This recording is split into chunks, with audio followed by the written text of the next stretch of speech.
दोस्तों, आपने सिर्फ फ़िल्मों में देखा होगा कि इंसान जो है अपना दिमाग कंप्यूटर में मुंतकिल कर देते हैं और वो मरने के बाद भी ज़िंदा रहते हैं। आपको यकीन नहीं आएगा, लेकिन ऐसा एक शख्स ने अपने ऊपर जो है वो आज़मा कर देख लिया है। उस शख्स का नाम डॉक्टर फिल कैनेडी है और वो एक न्यूरो साइंसदान थे। यानी वो दिमाग और नर्वस सिस्टम पर रिसर्च करते थे। उनकी जो थिंकिंग थी वो कुछ अजीब सी थी मगर हैरानकुन थी।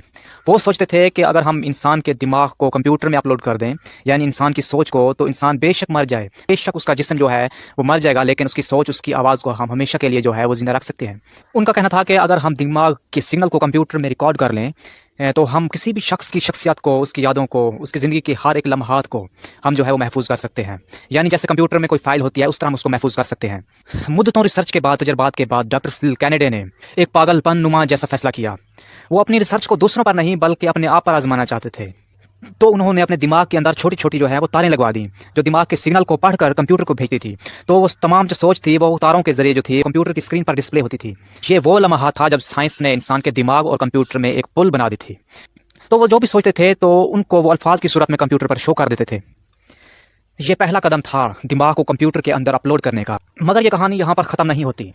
ये कदम इतना ख़तरनाक, हसास और कानूनी तौर पर ममनू था कि मुख्तलिफ साइंसदानों और हुकूमती पाबंदियाँ इस पर लगाई गईं। मगर इसके बावजूद डॉक्टर फिल कैनेडी ने यहाँ पर रुकने का नाम नहीं लिया।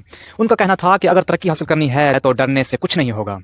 इस कहानी से पता चलता है कि साइंस जो है कभी कभी फिल्मों से भी आगे निकल जाती है। तो इस तरह डॉक्टर फिल कैनेडी ने इंसान की ज़िंदगी को तो ना सही मगर उसकी यादों को, उसकी सोच को हमेशा के लिए ज़िंदा रख दिया।